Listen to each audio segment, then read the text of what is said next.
नज़मा खातून जिंदाबाद जिंदाबाद जिंदाबाद। नज़मा खातून जिंदाबाद जिंदाबाद जिंदाबाद। मोहम्मद सरफुद्दीन जिंदाबाद जिंदाबाद जिंदाबाद। मोहम्मद सरफुद्दीन जिंदाबाद जिंदाबाद जिंदाबाद। गरहनी नगर पंचायत वार्ड संख्या 4 की जनता जिंदाबाद जिंदाबाद जिंदाबाद। मोमबत्ती छाप जिंदाबाद जिंदाबाद जिंदाबाद। मोमबत्ती छाप जिंदाबाद जिंदाबाद जिंदाबाद। धरती बोलेगा गगन बोलेगा, धरती बोलेगा गगन बोलेगा, कली बोलेगा चमन बोलेगा। पूछोगे नज़मा खातून के बारे में तो गड़हनी नगर पंचायत का कण कण बोलेगा। तो इस बार वार्ड संख्या 4 से चुनना है नज़मा खातून को। 4 नंबर वार्डों से भैया सरफुद्दीन के विजयी बनाई है। तो इस बार मोमबत्ती छाप पे बटन दबाना है। 4 नंबर वार्डों से भैया सरफुद्दीन के विजयी बनाई है। झांसा में ना आई हो कि इना के जीताई है। झांसा में ना आई हो मोमबत्ती के जीताई है। सबका साथ, सबका विकास, सबको इज्जत, सबको सम्मान। तो इस बार गड़हनी नगर पंचायत वार्ड संख्या 4 से आपको चुनना है शिक्षित, सुयोग्य, कर्मठ और संघर्षशील महिला समाज सेवी को, और वो है नज़मा खातून।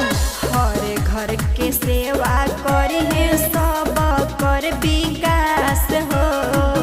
दुखिया गरीब के दिहे ई तो साथ हो। तो इस बार मोमबत्ती छाप क्रम संख्या 5। हर घर के सेवा करे सब कर विकास हो। दुखिया गरीब के दिहे ई तो साथ हो। कहतानी बात हमर केहू ना भूलई ह कि झांसा में ना आई ह। झांसा में ना आई ह कि इना के जीताई ह। झांसा में ना आई ह मोमबत्ती के जीताई ह। तो याद रखना है भाइयों और बहनों, नज़मा खातून मोहम्मद सरफुद्दीन की पत्नी है। तो इस बार आपको मोमबत्ती छाप क्रम संख्या 5 के सामने का नीला बटन दबाकर भारी बहुमत से विजयी बनाना है। अभी नज़मा खातून होई बड़ी विश्वासी, करमठ जुझारू और सच्चा पड़ते आसी।